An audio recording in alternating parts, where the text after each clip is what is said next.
few decades ago there used to be a virtuous man who walked the length and breadth of Oxford Street in London with a heavy so-called sandwich board over his shoulders with the highly relevant words, "The end is nigh," written in large letters across it. I'm sure some called him mad. It seems in the modern age a growing number of us can't shake that nagging feeling at the back of our minds either. Like the frog in the water, as the temperature slowly rises, we now know that something is definitely not right. The question is, though, is this programmed into us via TV and politics, or is it a true unbiased feeling? Speaking of nagging feelings, do you remember when you were younger, or maybe even today, when you just can't shake the feeling that you are being watched, and you look around only to see someone avert their eyes quickly and look away? I'm not just talking about meeting someone's gaze and feeling embarrassed, but a malevolent feeling of being watched. Like the only thing missing is a They Live movie scene where they grasp the technology on their wrist and say, "This one can see." This could be paranoia, but it puts me in mind of a fictional world, maybe partly Truman's Show, where both the prisoners and the wardens looked like each other and live in the same area. Are there so many paid actors around us that unknowingly we conform to this way of life? A world where news is not news, reality TV is not reality, and it seems advertising is no longer under any obligation to tell the truth. Groups of people are the creators of their reality after all. If we lived in a world where whistleblowers were the norm and expected, I think we would live in a much different place than we do now. It's the worry or greed of a paycheck and not seeing those affected these days that lets someone in a voice say, "By law it can be done," rather than "It's not right even though we could, by law."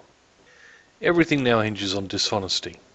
From the ad where they promise the latest powder will get things whiter than white, to callers promising to take only a moment of your time and saying they're really not selling anything, to our own elected representatives promising to listen to the people and once in power spouting the same tired old rhetoric.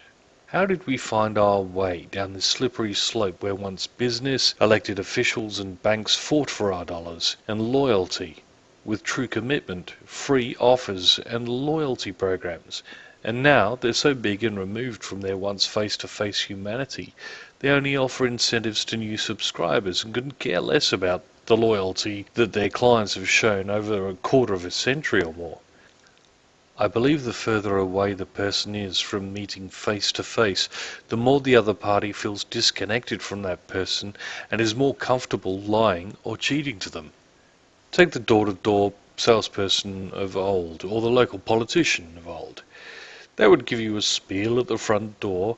If you were interested, you invited them in to show their product or have a talk, and if it was good, word of mouth around the neighbourhood would spread and help them. If the product was bad or they were pushy, they would be shunned and frowned upon should they return to the neighbourhood. The same goes for the town shopkeeper or mayor, with the added incentive to be accountable because he lives in the community. Now let's look at the opposite end of the spectrum today. eBay scams, My Little Piece of Plastic TV commercials, and state politicians making the decisions without ever visiting the community. Or if they do, it's a photo op with a vetted interest getting a free feed.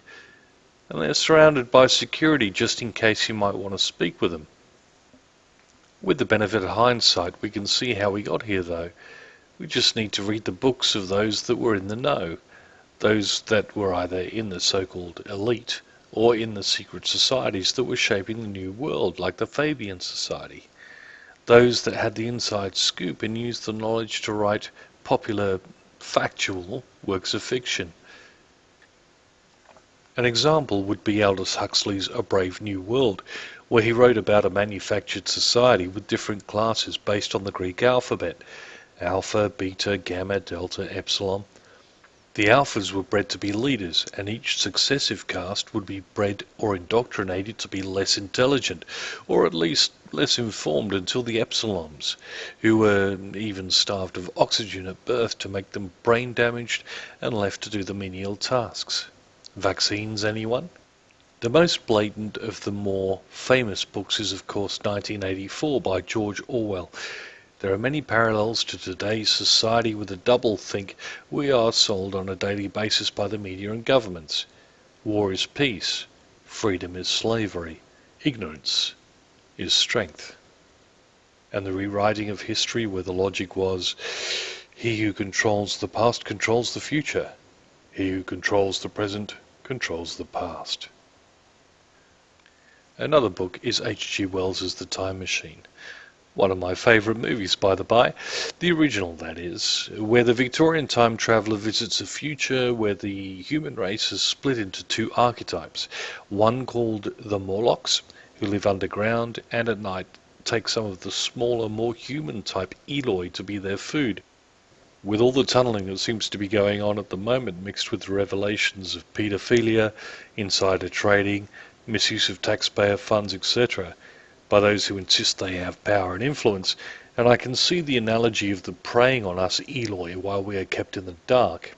And just like the spinning disc on the back of the time machine, if we watch history, we see the same things happen over and over again, like stock market or real estate crashes, wars, promises of better hospitals and education, while all the time it seems they get worse, cost of living getting more expensive while wages stagnate, more and more money needed for cancer research or other diseases that never find a cure but always find a new expensive drug to sell. It's like a GoFundMe for businesses to create new drugs. If contributions have paid for it, why isn't it free? Or at least heavily subsidized by the corporation? And like the time traveller's chair, while this is all happening around us, we are sold the same static dreams. Buy a house, buy a car, invest your money in shares, increase your wealth. But if we took the time to learn from the past, we would realize our madness, from everyone doing the same thing over and over with eventually the same result. The economy of today is just like musical chairs. There are billions of participants, but only a few thousand chairs available, and you can bet those with influence or power are hovering their backsides just over the cushion come the time the music stops. You see, they haven't played by the same rules. They've had information and a nod from the piper. Their future is secure, for a price. Those that lose, though, have to start over again if they're lucky enough to have more money to play with. Otherwise, they have to save up once more just to enter the next round. We live in a world of post-traumatic stress, brought on by the bombardment of wars on everyone and everything, of submitting to groping and radiation just to get on a plane, of being stopped by authority for a roadside checking of papers and questioning of our movements. It's all just routine.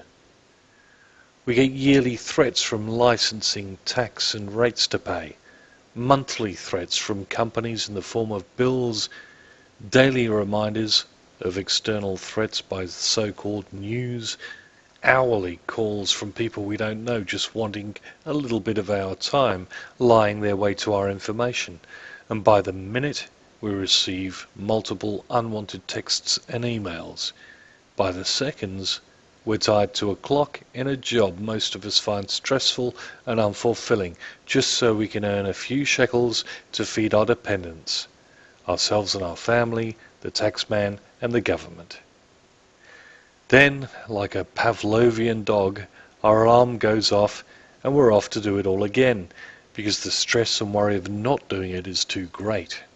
It's not surprising then that we are so worn down that we are ripe to be sold our own temporary escape, from a holiday to some alcohol to some drugs, both recreational and those peddled by pharmacists. Ultimately, those of us who want to see a real change have to realize it's not just us as Don Quixote rallying against foes through a curtain of deceit that needs to be cured. It's the fools that point their angry fingers without critical thought that are one enemy. The greed is good mentality another, and those that would try to crush empathy for our fellows yet another. Perhaps when we realize we're not alone, that we have Pancho for moral support in the form of like-minded companions that begin to believe as we do, That we can in fact start winning more battles than we lose, and understand we were never mad to believe virtuous thoughts and deeds can be hard won. Who knows? We may just find that the giants we believed were too big to defeat turn out to be just windmills after all.